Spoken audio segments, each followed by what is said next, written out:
After a jury found Dr. Conrad Murray guilty of the involuntary manslaughter of Michael Jackson, bailiffs handcuffed the 58-year-old and took him to the Twin Towers Correctional Facility in downtown Los Angeles.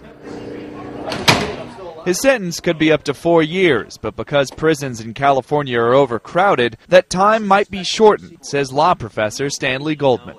And given the fact that he doesn't really have a prior record, and he's not a danger to the community at this point as long as he's not practicing medicine, it would seem likely that he's someone who will probably be released sometime, probably long before his actual sentence is completed.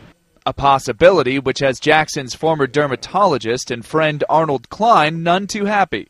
There's nothing they can do than bring him back, okay? They're going to put him away for 4 years, or maybe put him on, because we have no enough room in the jails, make him wear a cuff around his ankle for 4 years.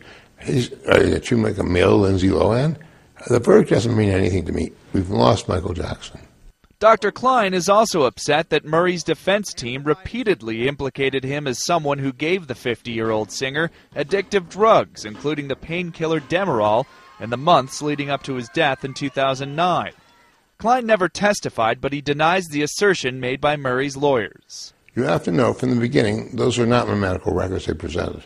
My personal medical records of Dr. Arnold Klein. So I think the biggest mistake is to allow, and I think it should have been against the law, those records to be presented as mine, because they were not my medical records, because they presented records for the doses given in May. In May, I was in Europe. I was in Paris, so I couldn't deliver the dose. During the trial, we learned the singer struggled with insomnia. Murray, who served as Jackson's personal doctor, admitted to police he injected Jackson with propofol, an operation room-only anesthetic, to help Jackson sleep. Klein told the AP that the singer complained about his sleep in the past and had asked him for propofol. He called me on the phone one night and told me he really needed propofol to sleep one night. When was that? That was about 3 years ago. Klein says he didn't help and that he repeatedly told the King of Pop about the dangers of the anesthetic. He claims other physicians got Jackson hooked on it. And so when you're under anesthesia, you're close to death. You can't casually give this drug because you need extraordinarily correct monitoring. Klein, just like Jackson's fans, bemoans the loss of the pop idol, but more so that a man a jury found responsible for the singer's death may be out of prison long before his sentence is up. John Mone, Associated Press, Los Angeles.